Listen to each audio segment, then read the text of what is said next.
बोले सोने हाल सास भी अकाल। वाहिगुरु साहिब जी बेशुमार अथाह अगणत अतुल ज्यों बुलावो त्यों नानक दास बोले। सतगुरु गरीब निवाज श्री गुरु ग्रंथ साहिब महाराज जी की पवित्र हजूरी अंदर अदब प्यार विच सजी साध संगत वाहिगुरु जी का खालसा वाहिगुरु जी की फतेह। बहुत लंबे समय तो आप जी गुरमुखी चौंकड़े ला के उस प्यारी शख्सियत गुरु के निवाजे हुए सचखंड श्री हरमंदर साहिब जी की बारगाह विच बैठ के जिन्हां ने कीर्तन का रस वरताया, आप भी रस माणिया। 70 तो वध देशों विच जिन्हां ने कीर्तन के रस नूं रज रज के वंडिया। सिख कौम की शान भाई साहब भाई निर्मल सिंह जी खालसा बड़ी मिठी याद हिरदे च लैके जिन्हां नूं पंथ ये नहीं कि वरे च एक बारी, ये तो ठीक है, एक रवायती एक सिस्टम है, एक छिन भी असी नहीं भुल सकते जिन्हां नूं उन्हां दी प्यारी याद दिल विच लैके जिथे जिथे भी तुसी बैठे हो तुहाडा बैठना गुरु दे लेखे लगे, गुरु दे घर प्रवान होवे। साध संगत गुरु नानक दे घर दे अंदर कीर्तन प्रधाना क्या है और सब तो वड्डा तरस, सब तो वड्डी दात जिहड़ी गुरु नानक साहब महाराज दे दर तो बंदगी दी इबादत दी गुरु साहब जी ने बख्शी है, वो कीर्तन है। और कमाल दी गल तुसी नोट करो कि गुरु नानक दे घर विच कीर्तन सिर्फ बंदगी नहीं है। गुरु नानक दे घर दे विच जिदन चढ़िया सोधन धरत लुकाई, कीर्तन एक शस्त्र भी है। कीर्तन की इन्नी प्रबल शक्ति है कि पत्थर वर्गे हिरदे मोम हो जाते हैं। कीर्तन की इन्नी ताब है कि चोर साध बन जाते हैं। कीर्तन के अंदर इन्नी सत्या है, सच की शक्ति कीर्तन के अंदर जिहड़ी वक्त के राजियां नूं उन्हां दे सामने खड़ के जरवाने कहन की शक्ति रखती है। गाया ही है महाराज ने, जदों जाबरां दे सामने जाके कहा कि बादशाह ये तेरी शानो शौकत का इजहार नहीं है जिहड़ा काफला लैके तुरिया, ये पाप की जंज है। वो कीर्तन ही सी उस दिन भी जिदन बाबर दे सामने मेरे साहब कह रहे सी, पाप की जंज लै काबलों धाया जोरी मंगे दानवे लालो। इसलिए मैं कह रहा कि कीर्तन सिर्फ इबादत नहीं है सिक्खी दे अंदर, ठीक है। कीर्तन प्रेमा भगती है, कीर्तन आत्म रस है, कीर्तन रूहानी शहबर है, आनंद है। पर कीर्तन सिर्फ आत्मा की भुख ही नहीं है। कीर्तन गुरु नानक साहब जी ने शब्द की वो शक्ति बनाया जिहड़ी जाबरां दे सामने चट्टान वांगू खड़दी है, जिहड़ी ठग्गां कोल, चोरां कोल, धाड़वियां कोल जाके भी कीर्तन। और कमाल, कीर्तन बोली है रब दी जी, रब दी भाषा है कीर्तन। ते गुरु नानक साहब ने जो रब दा सुनेहा दिता वो कीर्तन दे राहीं दिता। कीर्तनीय का सत्कार करना गुरु नानक साहब ने कायम किया जी। जिस दिन मरदाना जी नूं अपने सज्जे पासे बिठाया और सचखंड श्री दरबार साहब अज तक वो मर्यादा निभाई जाती है कि जिन्हों अत का अदब देना होए उन्होंने असी सज्जे पासे बिठाते हैं। गुरु के कीर्तनीय गुरु साहब जी के सज्जे पासे बैठ के कीर्तन करते हैं। तो वो सन्मान सचखंड के अंदर वरियां बद्दी भाई साहब भाई निर्मल सिंह जी होरां नूं प्राप्त होया। साध संगत जदों असी गुरु नानक के घर च कीर्तन की आरंभता ते निगाह मारते हैं, ये किद्दां निवाज लैंदा जी, ये किवें खिंडियां हुईयां सुरतां नूं जोड़ लैंदा है। ਕਿੰਨੀ ਕਸ਼ਿਸ਼ ਹੈ ਇਸ ਕੀਰਤਨ ਦੇ ਅੰਦਰ। ਤੇ ਮਹਾਰਾਜ ਕੀਰਤਨ ਤੇ ਕੀਰਤਨੀਏ ਦੋਨਾਂ ਨੂੰ ਕਿੰਨਾ ਸਨਮਾਨ ਦਿੰਦੇ ਆ, ਧਿਆਨ ਵਿੱਚ ਰੱਖਣਾ ਜੀ। ਗੁਰੂ ਨਾਨਕ ਸਾਹਿਬ ਜੀ ਦੇ ਘਰ ਕੀਰਤਨ ਤੇ ਕੀਰਤਨੀਏ ਦੋਨਾਂ ਨੂੰ ਕਿੰਨਾ ਸਨਮਾਨ ਮਿਲਦਾ ਹੈ। ਜਿਸ ਦਿਨ ਦਾਤਾ ਜੀ ਨੇ ਕੀਰਤਨ ਦੀ ਆਰੰਭਤਾ ਕੀਤੀ, ਸੁਲਤਾਨਪੁਰ ਲੋਧੀ ਹਜ਼ੂਰ ਕਹਿੰਦੇ ਨੇ, ਮਰਦਾਨਾ ਜੀ ਭਰੋਆਣਾ ਪਿੰਡ ਜੋ ਇਤਿਹਾਸ ਵਿੱਚ ਲਿਖਿਆ ਹੈ, ਸ੍ਰੀ ਗੁਰੂ ਨਾਨਕ ਪ੍ਰਕਾਸ਼ ਦੇ ਅੰਦਰ ਜ਼ਿਕਰ ਹੁੰਦਾ ਹੈ ਕਿ ਗੁਰੂ ਨਾਨਕ ਸਾਹਿਬ ਕਹਿੰਦੇ, ਮਰਦਾਨਾ ਜੀ ਦੋਨਾਂ ਦਰਿਆਵਾਂ ਦੇ ਸੰਨ ਵਿੱਚ, ਜਿਹਨੂੰ ਅਸੀਂ ਦੋ ਦਰਿਆਵਾਂ 'ਚ ਦੋ ਆਬੇ ਦੀ ਧਰਤੀ ਕਹਿੰਦੇ ਆ, ਦੋ ਆਬਾਂ ਦੇ ਵਿਚਕਾਰਲੀ ਧਰਤੀ, ਜਿਹਨੂੰ ਅੱਜ ਅਸੀਂ ਦੁਆਬਾ ਇਲਾਕਾ ਆਖਦੇ ਹਾਂ। ਮਹਾਰਾਜ ਕਹਿੰਦੇ, ਮਰਦਾਨਾ ਜੀ ਭਰੋਆਣਾ ਪਿੰਡ ਦੋ ਦਰਿਆਵਾਂ ਦੇ ਸੰਨ ਵਿੱਚੋਂ ਨਗਰ ਹੈ, ਉੱਥੇ ਚਲੇ ਜਾਓ ਤੇ ਰਬਾਬ ਲੈ ਕੇ ਆਓ।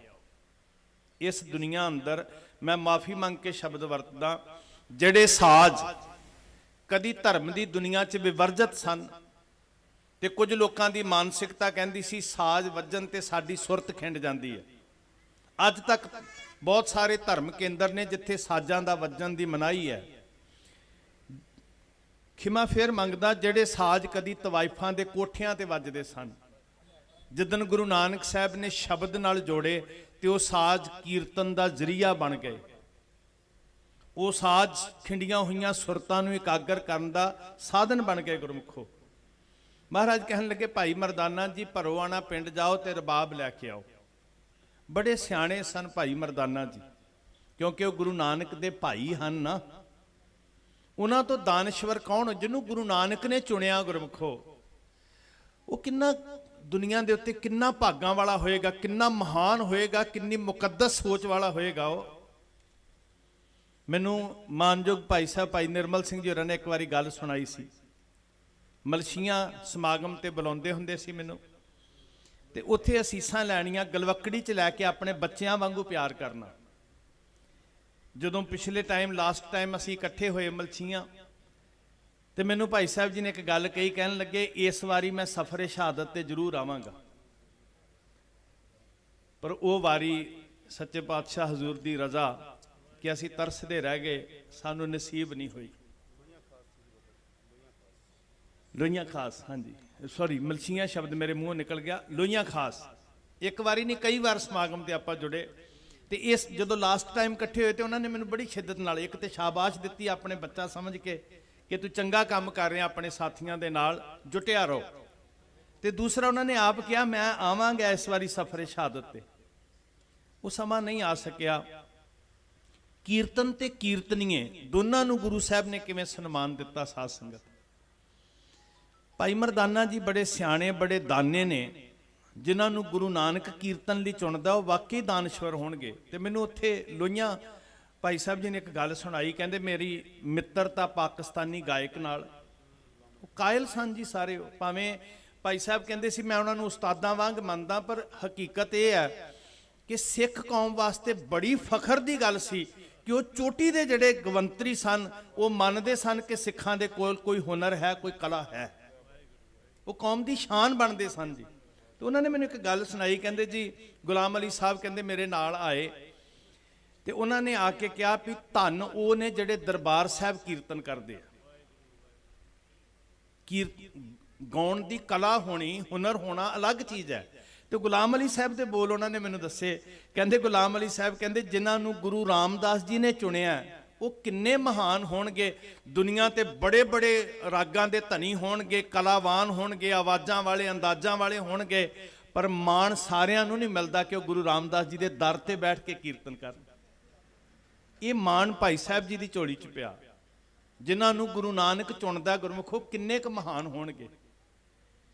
ਔਰ ਸਾਡੀ ਕੀ ਔਕਾਤ ਹੈ ਕਿ ਅਸੀਂ ਉਹਨਾਂ ਬਾਰੇ ਕੁਝ ਚਰਚਾ ਕਰ ਸਕੀਏ ਜੀ। ਗੁਰੂ ਰਾਮਦਾਸ ਜੀ ਜਿਨ੍ਹਾਂ ਨੂੰ ਚੁਣ ਰਹੇ ਨੇ ਉਹਨਾਂ ਦੇ ਅੱਗੇ ਤੇ ਅਸੀਂ ਸਿਰ ਝੁਕਾ ਸਕਦੇ ਹਾਂ ਨਾ। ਸੱਚੇ ਪਾਤਸ਼ਾਹ ਹਜ਼ੂਰ ਨੇ ਮਰਦਾਨਾ ਜੀ ਨੂੰ ਚੁਣਿਆ, ਪਹਿਲੇ ਕੀਰਤਨੀਏ ਸਿੱਖ ਜਗਤ 'ਚ। ਤੇ ਮਰਦਾਨਾ ਜੀ ਭੈਣ ਕੋਲ ਗਏ, 7 ਰੁਪਈਏ ਲਏ ਭੈਣ ਨਾਨਕੀ ਜੀ ਦੇ ਕੋਲੋਂ। ਭਰੋਆਣਾ ਪਿੰਡ ਨੂੰ ਢੂੰਡਦੇ ਢੂੰਡਦੇ ਨਗਰ 'ਚ ਚਲੇ ਗਏ। ਸਤਿਗੁਰ ਜੀ ਨੇ ਦੱਸਿਆ ਸੀ ਉੱਥੇ ਪਿਆਰ ਵਾਲੀ ਰੂਹ ਤੈਨੂੰ ਉਡੀਕ ਰਹੀ ਹੋਏਗੀ। ਭਾਈ ਫਰੰਦਾ ਉਹਨਾਂ ਦਾ ਨਾਂ ਹੈ। ਬੜਾ ਪੁੱਛਿਆ ਭਾਈ ਮਰਦਾਨਾ ਜੀ ਨੇ, ਜੋ ਸ੍ਰੀ ਗੁਰੂ ਨਾਨਕ ਪ੍ਰਕਾਸ਼ ਦੇ ਅੰਦਰ ਜ਼ਿਕਰ ਹੁੰਦਾ। ਕਹਿੰਦੇ ਭਾਈ ਮਰਦਾਨਾ ਜੀ ਨੇ ਬੜਾ ਢੂੰਡਿਆ ਤੇ ਉਹਨਾਂ ਨੂੰ ਪਤਾ ਨਹੀਂ ਲੱਗਿਆ ਵੀ ਭਾਈ ਫਰੰਦਾ ਕਿੱਥੇ ਜੇ ਰਹਿੰਦਾ। ਸਧਾਰਨ ਪੁਰਖ ਸੀ, ਕੱਖਾਂ ਦੀ ਛੱਪਰ 'ਚ ਰਹਿੰਦਾ ਸੀ। ਕੁਛ ਕਰਤੇ ਦੀ ਕਲਾ ਵਰਤੀ ਕਿ ਭਾਈ ਮਰਦਾਨਾ ਜੀ ਜਦੋਂ ਯਤਨ ਕਰਕੇ ਸਫਲ ਨਾ ਹੋਏ ਤੇ ਗੁਰੂ ਨਾਨਕ ਦਾ ਧਿਆਨ ਧਰ ਕੇ ਕਿਹਾ, ਸਤਿਗੁਰੂ ਤੇਰਾ ਕਾਰਜ ਸੀ, ਜੇ ਕਰਵਾ ਲੇਗਾ ਤੇ ਵਾਹ ਭਲੀ, ਨਹੀਂ ਤੇ ਮੈਂ ਵਾਪਸ ਚੱਲਿਆ। ਜਦੋਂ ਇਹ ਮਨ ਹੀ ਮਨ ਜੋਦੜੀ ਕਰਕੇ ਮਰਦਾਨਾ ਜੀ ਤੁਰਨ ਲੱਗੇ ਤੇ ਪਿੱਛੋਂ ਆਵਾਜ਼ ਪਈ, ਰੁਕ ਜਾ ਭਾਈ। ਮਰਦਾਨਾ ਜੀ ਨੇ ਪਰਤ ਕੇ ਵੇਖਿਆ, ਇੱਕ ਬਿਰਧ ਬਜ਼ੁਰਗ, ਚਿਹਰੇ ਤੇ ਨੂਰ ਹੈ, ਚਿੱਟਾ ਦਾੜਾ ਹੈ, ਤੇ ਕਹਿਣ ਲੱਗਾ, ਆ ਮੇਰੇ ਪਿੱਛੇ ਪਿੱਛੇ ਆ, ਮੇਰੇ ਕੋਲ ਗੁਰੂ ਨਾਨਕ ਦੀ ਅਮਾਨਤ ਹੈ। ਭਾਈ ਫਰੰਦਾ ਕਹਿੰਦੇ, ਮੇਰੇ ਕੋਲ ਗੁਰੂ ਨਾਨਕ ਦੀ ਅਮਾਨਤ ਹੈ। ਆਪਣੀ ਕੁਟੀਆ 'ਚ ਲੈ ਗਏ, ਝੌਂਪੜੀ 'ਚ ਲੈ ਗਏ, ਕੱਪੜੇ ਵਿੱਚ ਲਪੇਟੀ ਹੋਈ ਰਬਾਬ ਲਿਆ ਕੇ ਮਰਦਾਨਾ ਜੀ ਨੂੰ ਸੌਂਪੀ। ਤੇ ਜੋ ਇਤਿਹਾਸ ਵਿੱਚੋਂ ਦਰਸ਼ਨ ਹੋਏ, ਮਰਦਾਨਾ ਜੀ ਨੇ ਜੇਬ ਵਿੱਚ ਹੱਥ ਪਾ ਕੇ 7 ਰੁਪਏ ਟਟੋਲੇ ਜਿਹੜੇ ਭੈਣ ਨਾਨਕੀ ਕੋਲੋਂ ਲੈ ਕੇ ਆਏ ਸੀ, ਤੇ ਪੁੱਛਦੇ ਆ, ਭਾਈ ਫਰੰਦਾ ਇਸ ਰਬਾਬ ਦੀ ਕੀਮਤ ਕੀ ਹੈ? ਹੁਣ ਕੁਦਰਤੀ ਹੈ, ਮਿਹਨਤ ਕੀਤੀ ਹੈ ਤੇ ਮਿਹਨਤ ਦਾ ਮੁੱਲ ਦੇਣਾ ਮੇਰਾ ਬਾਬਾ ਸਿਖਾਉਂਦਾ। ਗੁਰੂ ਨੇ ਨਾ ਇੱਕ ਗੱਲ ਸਾਨੂੰ ਬੜੀ ਪਿਆਰੀ ਦਿੱਤੀ ਜੀ। ਧੰਨ ਗੁਰੂ ਰਾਮਦਾਸ ਜੀ ਜਦੋਂ ਇਸ ਅੰਮ੍ਰਿਤਸਰ ਨਗਰੀ ਵਸਾ ਰਹੇ ਸੀ ਤੇ ਸਾਨੂੰ ਇਤਿਹਾਸ 'ਚੋਂ ਤੱਥ ਮਿਲਦੇ ਆ ਕਿ ਗੁਰੂ ਰਾਮਦਾਸ ਜੀ ਨੇ ਸਿਖਾਇਆ ਸੀ ਕਿ ਮਜ਼ਦੂਰ ਦੀ ਮਜ਼ਦੂਰੀ, ਉਹਦਾ ਪਸੀਨਾ ਸੁੱਕਣ ਤੋਂ ਪਹਿਲਾਂ ਉਹਦੀ ਤਲੀ ਤੇ ਰੱਖ ਦੇਣੀ ਚਾਹੀਦੀ। ਔਰ ਸ਼ਾਮ ਨੂੰ ਜਦੋਂ ਮਜ਼ਦੂਰ ਕੰਮ ਤੋਂ ਹਟਦੇ, ਗੁਰੂ ਰਾਮਦਾਸ ਮਹਾਰਾਜ ਜੀ ਮਜ਼ਦੂਰਾਂ ਦੀ ਮਜ਼ਦੂਰੀ ਉਸੇ ਵੇਲੇ ਤਲੀ ਤੇ ਰੱਖਦੇ ਸਨ। ਉਹ ਇੱਕ ਲੰਬੇਰਾ ਇਤਿਹਾਸ ਹੈ, ਮੈਂ ਉਹਨੂੰ ਪਾਸੇ ਰੱਖਦਾ। ਮੈਂ ਪੱਲੇ ਬੰਨਣ ਵਾਸਤੇ ਕਹਿ ਰਿਹਾ ਕਿ ਇਹ ਵੀ ਸਮਝ ਲਓ ਰੱਬ ਦੀ ਭਗਤੀ ਦਾ ਇੱਕ ਹਿੱਸਾ ਹੈ। ਕਿਸੇ ਮਜ਼ਦੂਰ ਦਾ ਹੌਕਾ ਜਿਹੜਾ ਲੈਣਾ ਹੈ ਨਾ, ਉਹ ਕਦੀ ਵੀ ਸਾਨੂੰ ਧਰਮੀ ਨਹੀਂ ਬਣਾ ਸਕਦਾ ਗੁਰਮੁਖੋ। ਇਹ ਵੀ ਸਾਡੇ ਧਰਮ ਦਾ ਹਿੱਸਾ, ਸਾਨੂੰ ਗੁਰੂ ਨੇ ਸਿਖਾਇਆ। ਭਾਈ ਮਰਦਾਨਾ ਜੀ ਕਹਿੰਦੇ ਨੇ, ਭਾਈ ਫਰੰਦਾ ਜੀ ਇਸ ਰਬਾਬ ਦੀ ਕੀਮਤ ਕੀ ਹੈ? ਜੇਬ 'ਚ ਪਾਇਆ ਹੱਥ, 7 ਰੁਪਏ ਨੂੰ ਟਟੋਲ ਰਿਹਾ। ਤੇ ਜਿਹੜਾ ਜਵਾਬ ਭਾਈ ਫਰੰਦਾ ਨੇ ਦਿੱਤਾ, ਉਹ ਕਹਿਣ ਲੱਗੇ, ਭਾਈ ਮਰਦਾਨਾ ਜੀ ਸੁਣਿਓ ਧਿਆਨ ਨਾਲ ਜੀ। ਕਹਿੰਦੇ ਇਹਦੀ ਕੀਮਤ ਹੈ ਕਿ ਇਹਨੂੰ ਗੁਰੂ ਨਾਨਕ ਦੀ ਹਜ਼ੂਰੀ 'ਚ ਵਜਾਇਓ ਤੇ ਕਰਤੇ ਦੀ ਕੀਰਤੀ ਵਾਸਤੇ ਵਜਾਇਓ। ਜਦੋਂ ਇਹ ਸਾਜ਼ ਕਰਤੇ ਦੀ ਕੀਰਤੀ ਲਈ ਵੱਜੇਗਾ, ਸਮਝ ਲਓ ਮੈਨੂੰ ਮੇਰੀ ਕੀਮਤ ਮਿਲ ਗਈ। ਜਦੋਂ ਇਹ ਸਾਜ਼ ਦੀ ਧੁਨ ਗੁਰੂ ਨਾਨਕ ਸਾਹਿਬ ਸੁਣਨਗੇ ਤੇ ਸਮਝ ਲਓ ਮੈਨੂੰ ਮੇਰੀ ਕੀਮਤ ਮੁੜ ਗਈ। ਇੰਨੀ ਸ਼ਰਧਾ ਨਾਲ ਰਬਾਬ ਭੇਟ ਕੀਤੀ। ਰਬਾਬ ਲੈ ਕੇ ਮਰਦਾਨਾ ਜੀ ਸੁਲਤਾਨਪੁਰ ਲੋਧੀ ਆਏ ਤੇ ਦੁਨੀਆ ਦੇ ਉੱਤੇ ਕੀਰਤਨ ਦਾ ਆਗਾਜ਼ ਹੋਣ ਲੱਗਾ। ਸਾਧ ਸੰਗਤ, ਸਾਜ਼ ਮਰਦਾਨਾ ਜੀ ਪਹਿਲਾਂ ਵੀ ਵਜਾਉਂਦੇ ਸਨ, ਮੀਰਾਸੀ ਸਨ ਤੇ ਮੀਰਾਂ ਦੇ ਘਰ ਵਿੱਚ ਜਾ ਕੇ ਬੰਦਿਆਂ ਦੀ ਖੁਸ਼ਾਮਦ ਵਾਸਤੇ ਵਜਾਉਂਦੇ ਸੀ। ਅੱਜ ਉਹੀ ਸਾਜ਼, ਉਹੀ ਕਲਾ, ਉਹੀ ਸੰਗੀਤ ਗੁਰੂ ਨਾਨਕ ਸਾਹਿਬ ਨੇ ਕਰਤੇ ਦੀ ਸਿਫਤ ਸਲਾਹ ਵਾਸਤੇ ਸੌਂਪ ਦਿੱਤਾ ਨਾ। ਤੇ ਜਿਸ ਦਿਨ ਕਰਤੇ ਦੀ ਸਿਫਤ ਸਲਾਹ ਸੌਂਪੀ, ਉਸ ਦਿਨ ਕਿਹਾ ਮਨੁੱਖਾਂ ਦੀ ਮੁਥਾਜੀ ਨਹੀਂ ਕਰਨੀ, ਕਰਤਾ ਰਿਜ਼ਕ ਦੀ ਕਮੀ ਨਹੀਂ ਰਹਿਣ ਦੇਗਾ। ਭਾਈ ਮਰਦਾਨਾ ਜੀ ਨੇ ਰਬਾਬ ਗੁਰੂ ਨਾਨਕ ਸਾਹਿਬ ਨੂੰ ਜਾ ਭੇਟ ਕੀਤੀ। ਨਾਲ ਭਾਈ ਫਰੰਦੇ ਦੀ ਕੀਮਤ ਵੀ ਦੱਸੀ ਕਿ ਗੁਰੂ ਨਾਨਕ ਦੀ ਹਜ਼ੂਰੀ 'ਚ ਵਜਾਉਣਾ ਤੇ ਕਰਤੇ ਦੀ ਕੀਰਤੀ ਵਾਸਤੇ ਵਜਾਉਣਾ। ਸੱਚੇ ਸਾਹਿਬ ਜੀ ਨੇ ਆਪਣੇ ਹਸਤ ਕਮਲਾਂ ਦੀ ਸ਼ੋਭ ਬਖਸ਼ਿਸ਼ ਕੀਤੀ। ਰਬਾਬ ਦੀਆਂ ਤੰਦਾਂ ਨੂੰ ਟਟੋਲਿਆ, ਸਲਾਹਿਆ ਤੇ ਬੜੇ ਹੀ ਪਿਆਰ ਦੇ ਨਾਲ ਉਸ ਰਬਾਬ ਨੂੰ ਗੁਰੂ ਨਾਨਕ ਸਾਹਿਬ ਨੇ ਆਪਣੀ ਨਜ਼ਰੇ ਅਨਾਇਤ ਨਾਲ ਨਿਵਾਜਿਆ। ਸਾਹਿਬ ਦੀ ਨਜ਼ਰ ਦੀ ਕ੍ਰਿਸ਼ਮਾ ਜਦੋਂ ਸਪਰਸ਼ ਮਿਲਿਆ, ਸ਼ੋਅ ਮਿਲੀ, ਤੇ ਰਬਾਬ ਦੀ ਵੀ ਤਸਵੀਰ ਬਦਲ ਗਈ ਹੋਏਗੀ ਨਾ ਜੀ। ਕਰਮ ਬਦਲ ਗਏ, ਤਕਦੀਰ ਬਦਲ ਗਈ। ਉਹ ਰਬਾਬ ਕਰਤੇ ਦੀ ਕੀਰਤੀ ਦਾ ਵਸੀਲਾ ਬਣ ਗਿਆ। ਤੇ ਕੱਲਾ ਕਰਤੇ ਦੀ ਕੀਰਤੀ ਦਾ ਵਸੀਲਾ ਨਹੀਂ, ਜਗਤ ਨੂੰ ਜਗਾਉਣ ਵਾਲਾ ਇੱਕ ਸਰੋਤ ਬਣ ਗਿਆ। ਸਾਧ ਸੰਗਤ, ਮੁਰਦਿਆਂ ਨੂੰ ਜਵਾਲਣ ਵਾਲਾ ਇੱਕ ਸਾਧਨ ਬਣ ਗਿਆ। ਐਵੇਂ ਨਹੀਂ ਪੱਥਰ ਵਰਗੇ ਠੱਗ, ਕਾਤਲ ਬਿਰਤੀ ਵਾਲੇ ਜਦੋਂ ਮਰਦਾਨੇ ਦੀ ਰਬਾਬ ਦੀਆਂ ਧੁਨਾਂ ਨੂੰ ਸੁਣਦੇ ਆ ਤੇ ਹਿਰਦਾ ਮੋਮ ਬਣ ਕੇ ਪਿਘਲਣਾ ਸ਼ੁਰੂ ਹੋ ਜਾਂਦਾ। ਗੁਰੂ ਸਾਹਿਬ ਨੇ ਸੰਗੀਤ ਦੇ ਬਰਤਨ ਦੇ ਵਿੱਚ ਸ਼ਬਦ ਨੂੰ ਪਾ ਕੇ ਕੀਰਤਨ ਦਾ ਆਗਾਜ਼ ਕੀਤਾ ਤੇ ਆਖਿਆ, ਭਾਈ ਮਰਦਾਨਾ ਆ ਲੋ ਰਬਾਬ। ਬੜੇ ਪਿਆਰ ਦੇ ਨਾਲ ਸੌਂਪ ਕੇ ਮਰਦਾਨਾ ਜੀ ਨੇ ਮੱਥਾ ਟੇਕਿਆ ਤੇ ਨਾਲ ਗੁਰੂ ਨਾਨਕ ਸਾਹਿਬ ਨੇ ਬਚਨ ਕਿਹਾ, ਭਾਈ ਮਰਦਾਨਾ ਰਾਗ ਨੂੰ ਸ਼ਬਦ ਪਾਏ ਕਹਿ ਗਾਵਣਾ। ਜਨਮ ਸਾਖੀਆਂ ਦੇ ਬੋਲ ਨੇ, ਰਾਗ ਨੂੰ ਸ਼ਬਦ ਪਾਏ ਕਹਿ ਗਾਵਣਾ। ਜਦੋਂ ਰਾਗ ਦੇ ਨਾਲ ਸ਼ਬਦ ਦਾ ਸੁਮੇਲ ਹੋਏਗਾ, ਖਿੰਡੀਆਂ ਹੋਈਆਂ ਬਿਰਤੀਆਂ ਇਕਾਗਰ ਹੋ ਜਾਣਗੀਆਂ, ਭਟਕੀਆਂ ਹੋਈਆਂ ਟੁੱਟੀਆਂ ਹੋਈਆਂ ਸੁਰਤਾਂ ਜੁੜ ਜਾਇਆ ਕਰਨਗੀਆਂ। ਵੇਖੋ ਦੁਨੀਆ ਦੇ ਉੱਤੇ ਸਭ ਤੋਂ ਚੰਚਲ ਜੀਵ ਜੇ ਅਸੀਂ ਗਿਣੀਏ ਨਾ ਜੀ, ਤੁਸੀਂ ਸਿਆਣੇ ਦਾਨਸ਼ਵਰ ਬੈਠੇ ਹੋ, ਸਰਦਾਰ ਤੀਰਥ ਸਿੰਘ ਜੀ ਬੜੇ ਦਾਰਸ਼ਨਿਕ ਸੋਚ ਵਾਲੇ ਪੁਰਖ ਨੇ, ਬੜਾ ਕੁਝ ਬੋਲ ਰਹੇ ਸੀ ਤੇ ਮੈਨੂੰ ਆਪਣੇ ਆਪ 'ਚ ਵੀ ਲੱਜਾ ਆ ਰਹੀ ਸੀ, ਬਹੁਤਾ ਕੁਝ ਕਹਿ ਦਿੱਤਾ ਉਹਨਾਂ ਮੇਰੇ ਬਾਰੇ। ਦੁਨੀਆ ਉੱਤੇ ਸਭ ਤੋਂ ਚੰਚਲ ਜੇ ਜਾਨਵਰ ਹੈ ਤੇ ਹਿਰਨ ਹੈ, ਬਹੁਤ ਚੁੰਗੀਆਂ ਭਰਦਾ, ਬਹੁਤ ਚੰਚਲ ਹੈ, ਪਰ ਉਸ ਚੰਚਲ ਤੋਂ ਚੰਚਲ ਜਾਨਵਰ ਦੀ ਵੀ ਇੱਕ ਕਮਜ਼ੋਰੀ ਹੈ ਕਿ ਜਦੋਂ ਘੰਡੇ ਹੇੜੇ ਦੀ ਧੁਨ ਨੂੰ ਸੁਣਦਾ ਤੇ ਆਪਣੀ ਚੰਚਲਤਾ ਹੀ ਤਿਆਗ ਕੇ ਮਸਤ ਹੋ ਜਾਂਦਾ, ਕੀਲਿਆ ਜਾਂਦਾ। ਉਹਦੇ ਸੰਗੀਤ ਵਿੱਚ, ਉਹਦੀ ਧੁਨ ਵਿੱਚ ਇੰਨੀ ਕਸ਼ਿਸ਼ ਹੈ। ਹੁਣ ਇਹ ਸ਼ਕਤੀ ਗੁਰੂ ਨਾਨਕ ਸਾਹਿਬ ਨੂੰ ਪਤਾ ਸੰਗੀਤ ਦੀ ਕੀ ਸ਼ਕਤੀ ਹੈ। ਉਹਨਾਂ ਨੇ ਇਸ ਸੱਤਿਆ ਨੂੰ ਪਹਿਚਾਣ ਕੇ ਸ਼ਬਦ ਦਾ ਸੁਮੇਲ ਕੀਤਾ ਤੇ ਦੁਨੀਆ ਦੇ ਉੱਤੇ ਕੀਰਤਨ ਉਜਾਗਰ ਹੋਇਆ। ਤੇ ਭਾਈ ਮਰਦਾਨਾ ਜੀ ਦੀ ਕਲਾ ਗੁਰਮੁਖੋ ਸਿੱਖਾਂ ਦੇ ਅੰਦਰ ਵਰਤੀ, ਜਦੋਂ ਭਾਈ ਨਿਰਮਲ ਸਿੰਘ ਜੀ ਨੇ 70 ਤੋਂ ਵੱਧ ਦੇਸ਼ਾਂ 'ਚ ਕੀਰਤਨ ਦੀਆਂ ਧੁਨਾਂ ਲਾਈਆਂ।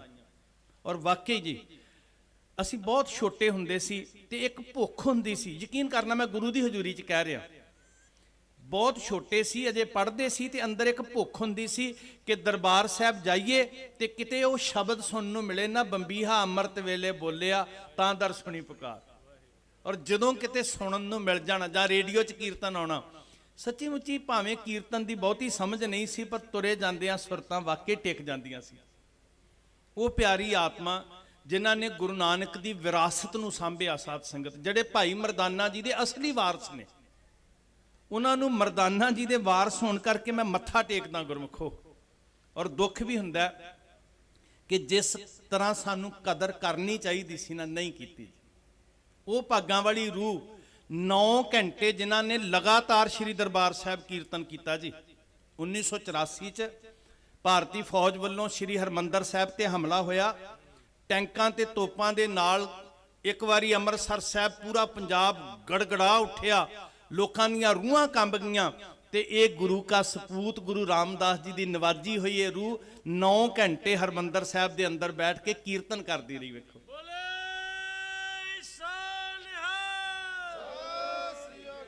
ਟੈਂਕ ਗੋਲੇ ਬਰਸਾ ਰਹੇ ਆ ਤੇ ਹੋ ਸਕਦਾ ਕਈਆਂ ਨੂੰ ਮੌਤ ਦਾ ਖੌਫ ਹੋਵੇ, ਪਰ ਵਾਹ ਗੁਰੂ ਰਾਮਦਾਸ ਜੀ ਦੀ ਗੋਦ 'ਚ ਬੈਠ ਕੇ ਵੇਖੋ। ਮੈਂ ਇੱਕ ਬੇਨਤੀ ਕਰਾਂ, ਕੁਝ ਲੋਕਾਂ ਨੂੰ ਭਰਮ ਪੈਂਦਾ ਕਿ ਭਾਈ ਸਾਹਿਬ ਜੀ ਨੂੰ ਪਤਾ ਨਹੀਂ ਕਰੋਨਾ ਕਰਕੇ ਡਰ ਗਏ ਸਨ। ਉਹ ਜਿਹੜੇ ਟੈਂਕਾਂ ਦੇ ਗੋਲੇ ਬਰਸਦਿਆਂ 9 ਘੰਟੇ ਕੀਰਤਨ ਕਰਦਿਆਂ ਨਾ ਡਰੇ, ਉਹ ਹਸਪੀਟਲ 'ਚ ਪਏ ਡਰ ਗਏ ਸੀ। ਇਹ ਸਭ ਬਹਾਨੇ ਬਣਾਏ ਗਏ ਆ। ਤੇ ਮੈਂ ਉਦੋਂ ਵੀ ਗੱਲ ਕਹੀ ਸੀ ਕਰੋਨਾ ਦੇ ਦੌਰਾਨ, ਜਿੱਦਣ ਭਾਈ ਸਾਹਿਬ ਚੜ੍ਹਾਈ ਕੀਤੇ ਸੀ, ਇਹ ਚੈਨਲਾਂ ਵਾਲੇ ਵੀਰ ਬੈਠੇ ਨੇ, ਮੈਂ ਕਿਹਾ ਸੀ ਇਹ ਰਾਜਸੀ, ਇਹ ਪ੍ਰਸ਼ਾਸਨਿਕ ਕਤਲ ਹੋਇਆ, ਭਾਈ ਸਾਹਿਬ ਜੀ ਦੀ ਮੌਤ ਨਹੀਂ ਹੋਈ। ਇਹ ਪ੍ਰਸ਼ਾਸਨਿਕ ਕਤਲ ਸੀ, ਪ੍ਰਬੰਧ ਹੀ ਨਹੀਂ ਕੀਤਾ ਸੀ ਕੋਈ ਜੀ। ਔਰ ਦੋਨਾਂ ਪਾਸਿਆਂ ਤੋਂ ਮੈਂ ਕਹਾਂਗਾ ਸਿੱਖ ਕੌਮ ਵੀ ਦੋਸ਼ੀ ਹੈ, ਇਕੱਲਾ ਪ੍ਰਸ਼ਾਸਨ ਨਹੀਂ। ਇੱਕ ਪਾਸੇ ਸਿੱਖਾਂ ਦੇ ਮਹਾਨ ਕੀਰਤਨੀਏ, ਇੱਕ ਪਾਸੇ ਪਦਮ ਸ਼੍ਰੀ, ਤੇ ਨਾ ਕੋਈ ਚੱਜ ਦੇ ਨਾਲ ਸਿੱਖ ਬੋੜ ਸਕਿਆ। ਅਸੀਂ ਦੋਸ਼ੀ ਹਾਂ, ਮਾਫੀ ਮੰਗਦੇ ਹਾਂ ਤੇਰੀ ਰੂਹ ਕੋਲੋਂ ਭਾਈ ਸਾਹਿਬ। ਔਰ ਧੰਨ ਉਹ ਪੁਰਖ ਜਿਨ੍ਹਾਂ ਨੇ ਇਹ ਧਰਤੀ ਆਪਣੀ ਸੇਵਾ ਵਿੱਚ ਲਾ ਦਿੱਤੀ। ਗੁਰਮੁਖੋ ਸੱਚ ਪੁੱਛੋ ਤੇ ਬੋਲਣਾ ਔਖਾ ਹੋ ਜਾਂਦਾ ਉਸ ਪਿਆਰੀ ਆਤਮਾ ਵਾਸਤੇ, ਜਿਸ ਤਰ੍ਹਾਂ ਦੇ ਹਾਲਾਤ ਅਸੀਂ ਬਣਾਏ। ਔਰ ਉਹ ਸ਼ਖਸੀਅਤ ਜਦੋਂ ਲਿਖਦੇ ਨੇ ਤੇ ਵੱਡੇ ਵੱਡੇ ਫਿਲਾਸਫਰਾਂ ਦੇ ਦੰਦ ਜੁੜ ਜਾਂਦੇ ਸੀ ਜਦੋਂ ਉਹਨਾਂ ਦੇ ਆਰਟੀਕਲ ਪੜ੍ਹਦੇ ਸੀ। ਕਮਾਲ ਹੋ ਗਈ। ਉਹ ਪਵਿੱਤਰ ਆਤਮਾ, ਕਿੰਨਾ ਫਖਰ ਹੋਣਾ ਚਾਹੀਦਾ ਸਿੱਖਾਂ ਨੂੰ। MA 'ਚ, MPhil 'ਚ, PhD ਵਿੱਚ 26 ਨੌਜਵਾਨਾਂ ਨੇ PhD ਕੀਤੀ ਭਾਈ ਸਾਹਿਬ ਜੀ ਦੀਆਂ ਲਿਖਤਾਂ ਦੇ ਉੱਤੇ। ਦੁਨੀਆ ਦੇ ਵਿੱਚ ਐਸਾ ਵਿਦਵਾਨ ਨਹੀਂ ਮਿਲਣਾ। ਮੈਂ ਖਿਮਾ ਮੰਗ ਕੇ ਕਹਿੰਦਾ, ਜ਼ਿਕਰ ਕਰਨਾ ਵਾਜਬ ਨਹੀਂ ਹੈ, ਪਰ ਭਾਰਤ ਦੇਸ਼ ਦੇ ਮੱਥੇ ਤੇ ਕਲੰਕ ਰਹਿਣੀ ਹੈ ਇਹ ਘਟਨਾ। ਇੱਕ ਪਾਸੇ ਦੁਬਈ ਦੇ ਵਿੱਚ ਨਸ਼ਾ ਕਰਕੇ ਟੱਬ ਦੇ ਵਿੱਚ ਪੈ ਕੇ ਕਿਸੇ ਦੀ ਮੌਤ ਹੁੰਦੀ ਹੈ ਤੇ ਤਿਰੰਗੇ 'ਚ ਲਿਆ ਕੇ ਲਪੇਟ ਕੇ ਤੇ ਉਹਦੇ ਫਿਰ ਅੰਤਮ ਕਿਰਿਆਵਾਂ ਕੀਤੀਆਂ ਜਾਂਦੀਆਂ। ਸ਼ਰਾਬੀ ਸੀ ਨਾ ਉਹ ਔਰਤ। ਮੈਂ ਇੱਥੇ ਕਿਸੇ ਨੂੰ ਨੀਵਾਂ ਦਿਖਾਉਣ ਲਈ ਨਹੀਂ ਕਹਿ ਰਿਹਾ, ਮੈਂ ਸਿਸਟਮ ਦੀ ਗੱਲ ਕਰ ਰਿਹਾ।